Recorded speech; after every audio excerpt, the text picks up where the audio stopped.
Célestia.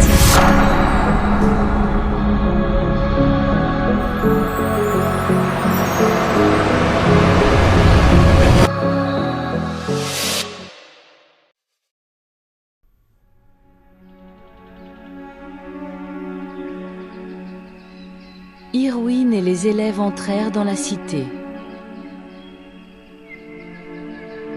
Dans leur cité au jardin lumineux, les elfes méditaient parmi les fleurs et leurs chutes d'eau.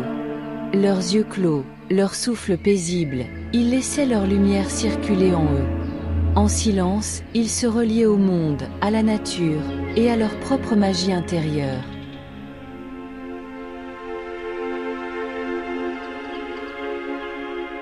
Ils arrosaient leurs plantes et leurs jardins avec amour et respect, comme s'ils murmuraient des poèmes à chaque goutte d'eau, honorant leur nourriture avec grâce et gratitude.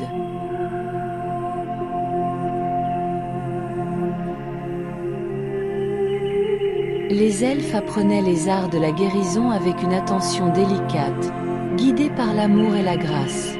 Chaque geste, chaque souffle était imprégné de magie, comme si leurs pierres d'améthyste murmuraient à leur cœur la voix de la lumière.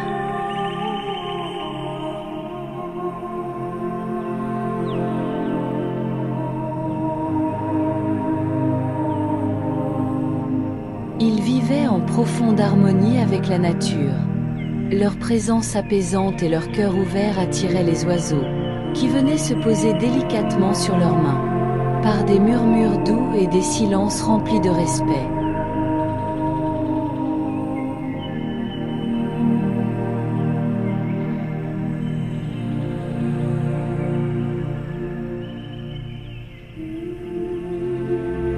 Une elfe s'approcha calmement, le regard doux mais plein de mystère.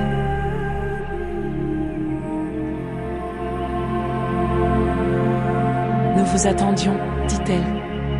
Nous savions que vous viendriez. Alice, intriguée, chuchota. C'est sûrement parce qu'ils ont eu une vision. Et oui, Alice, c'est exactement cela. Je me nomme Vélandriel. Je suis la reine des elfes. Et vous avez déjà rencontré ma fille. Elle vous a accompagné jusqu'ici. Tous les élèves se tournèrent vers Irwin, stupéfaits. Désolée, je ne vous l'avais pas dit, car je ne veux pas que l'on me voie comme un membre de la royauté. Je veux être libre, voyager et chanter. C'est ma petite sœur qui deviendra un jour reine. Vous la connaissez déjà ? Une petite fille bondit alors vers le groupe, Elandra. Heureuse de revoir ses amis, elle les serra dans ses bras. Mais son regard trahissait une inquiétude. Je suis tellement content de voir que vous êtes sains et saufs. Les amis, j'ai une mauvaise nouvelle. Quand je suis allé vérifier si Arthos allait bien, j'ai vu que les Mordacs l'avaient capturé. Il s'est bien battu, mais ils étaient trop nombreux. Les Mordacs l'ont amené avec eux dans leur prison à leur village. Oh non, cria Aylan. Il faut aller le sauver. La reine reprit la parole. Minute. Vous ne pouvez pas foncer au village des Mordacs ainsi. Il vous reste encore 2 pierres à obtenir. La nôtre, si vous la méritez. Et celle des nains. Mais même avec les 4 pierres, cela ne suffira peut-être pas. Vous devrez aller jusqu'à la chaîne de montagnes d'Avalor. Là-bas, vous saurez si vous possédez véritablement les 4.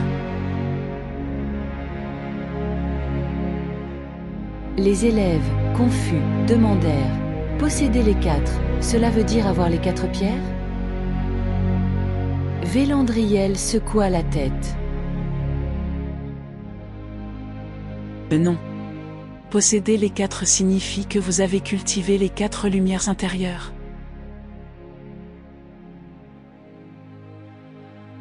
Les humains ont un cœur courageux.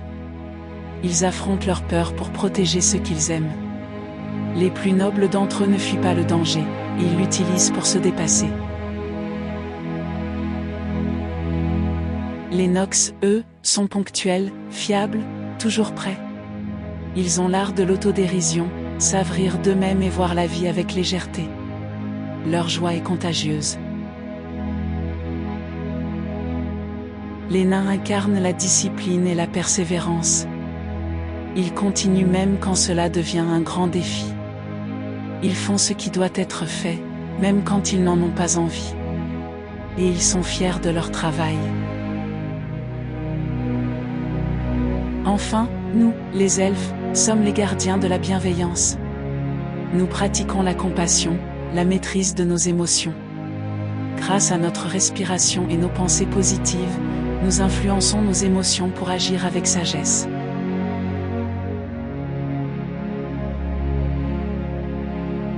Vous avez ces 4 lumières en vous. Il faut maintenant les faire grandir. Si elles brillent suffisamment, la lumière originelle de Célestia, au sommet d'Avalor, vous ouvrira le passage. Car les mages d'Avalor ne parlent qu'au cœur pur, courageux, discipliné, ponctuel et joyeux.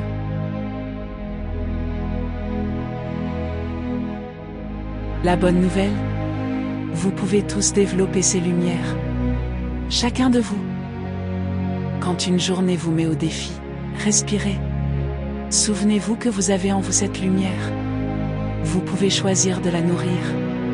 Et plus vous le ferez, plus vous deviendrez la personne que vous êtes né pour être. Lorsque vous retournerez dans votre monde, vous ne serez plus les mêmes. Vous ne serez plus les enfants que vous étiez avant d'arriver à Célestia. Avant de recevoir notre pierre, vous devez comprendre ceci, tous ceux qui ont reçu ces pierres ne les ont pas toujours utilisées pour le bien. Il y a longtemps, certains elfes ont laissé leur ego et leur colère prendre le dessus. La pierre a amplifié cela, et ils sont devenus les Mordacs. Alors, que choisirez-vous de devenir ?